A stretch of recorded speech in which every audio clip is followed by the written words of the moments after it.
हिमाचल प्रदेश एक बार फिर प्राकृतिक कहर का शिकार हुआ है। बिलासपुर जिले के झंडुता उपमंडल के बर्टी क्षेत्र में मंगलवार देर शाम वो मंजर देखने को मिला जिसने पूरे प्रदेश को हिला दिया। नमस्कार, आप देख रहे हैं द टारगेट न्यूज। भारी बारिश के बीच भल्लू पुल के समीप एक निजी बस भूस्खलन की चपेट में आ गई। कुछ ही पलों में आसमान से बरसता पानी, पहाड़ से गिरता मलबा और उसमें दबी एक चलती हुई बस सब कुछ खत्म कर गया। बस में सवार 30 से 35 यात्रियों में से अब तक 18 लोगों की मौत की पुष्टि हो चुकी है। कई यात्री लापता हैं और मलबे में दबे लोगों की तलाश अभी भी जारी है। जेसीबी मशीनें, पुलिस बल, प्रशासन और स्थानीय लोग लगातार कई घंटों से रेस्क्यू ऑपरेशन में जुटे हुए हैं। घटना इतनी भयावह थी कि भारी बारिश के बीच अचानक पहाड़ी से चट्टानें और कीचड़ का सैलाब बस पर टूट पड़ा। कुछ ही सेकंड में बस पूरी तरह मलबे में समा गई। लोग चीखते रहे, मदद के लिए पुकारते रहे, लेकिन तब तक बहुत देर हो चुकी थी। अब तक 2 बच्चियों को जीवित बाहर निकाला गया है जिनकी हालत गंभीर बताई जा रही है। कई लोगों को अचेन अवस्था में अस्पताल भेजा गया है और यह बस संतोषी नामक निजी कंपनी की बताई जा रही है जो मरोतन से घुमारवी जा रही थी, लेकिन रास्ते में मौत बनकर आया यह भूस्खलन किसी को संभलने तक का मौका नहीं दे पाया। घटनास्थल पर अफरा तफरी का माहौल है। स्थानीय लोग अपने मोबाइल की टार्च की रोशनी में मलबा हटाने में जुटे हैं। हर कोई अपने किसी भी परिजन को पुकार रहा है, कहीं वो जिंदा तो नहीं, कहीं किसी को आवाज तो नहीं आई, पर जवाब सिर्फ सन्नाटा। मुख्यमंत्री ठाकुर सुखविंदर सिंह सुक्खू ने इस दर्दनाक हादसे पर गहरा शोक व्यक्त किया है। उन्होंने कहा है, राज्य सरकार इस कठिन घड़ी में प्रभावित परिवारों के साथ पूरी मजबूती से खड़ी है।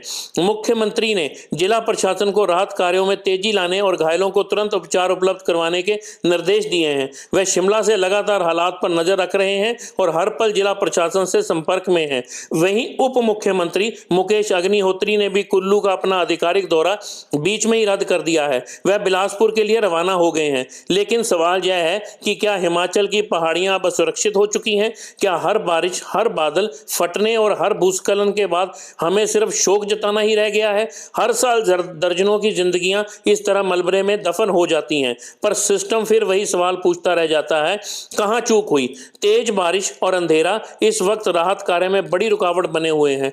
रात भर चल रहे इस अभियान में एसडीआरएफ, एनडीआरएफ और स्थानीय पुलिस के जवान जान जोखिम में डालकर मलबे से शव और घायलों को निकालने में जुटे हैं। हर एक मिट्टी के ढेर के नीचे उम्मीद की एक किरण छिपी है और हर निकली हुई लाश के साथ एक परिवार की रोशनी बुझ रही है। भूस्खलन ने न केवल जानें छीनी है बल्कि कई घरों का सहारा भी छीन लिया है।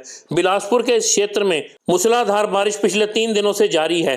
पहाड़ियों में दरारें पड़ चुकी हैं, मिट्टी ढीली हो चुकी है और प्रशासन लगातार लोगों से अपील कर रहा है कि पहाड़ी रास्तों में यात्रा से बचें। लेकिन जो निकल चुके थे उनके लिए यह चेतावनी देर से आई। अब सिर्फ आंखों में आंसू हैं और दिमाग में वही सवाल, क्यों नहीं रोकी जा सकी यह मौत? हिमाचल की पहाड़ियों में गूंज रही है सायरनों की आवाजें।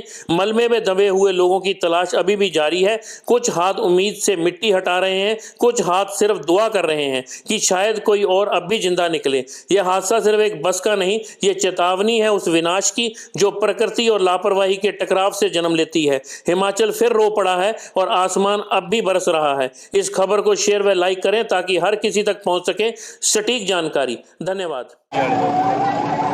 अभी आधा घंटा पहले यहाँ सुपरघाट पुल पर भल्लू के पास बहुत बड़ा बस हादसा हो गया। जो पहाड़ी गिर गई है और उसमें पूरी बस दब गई है। अभी तक 6 डेड बॉडी निकाल चुके हैं और जेसीबी और प्रशासन के लोग, पुलिस, सारा बहुत तादाद में लोग यहाँ इकट्ठे हुए हैं। तो उम्मीद है कि कोई भी नहीं इस बस में बचा है। ये बस मरोतन से घुमारवी के लिए जा रही थी। तो हमारी प्रशासन से और सभी लोगों से अपील है कि यहाँ जितनी जल्दी हो सके मदद मुहैया करवाई जाए। Please please please. धन्यवाद।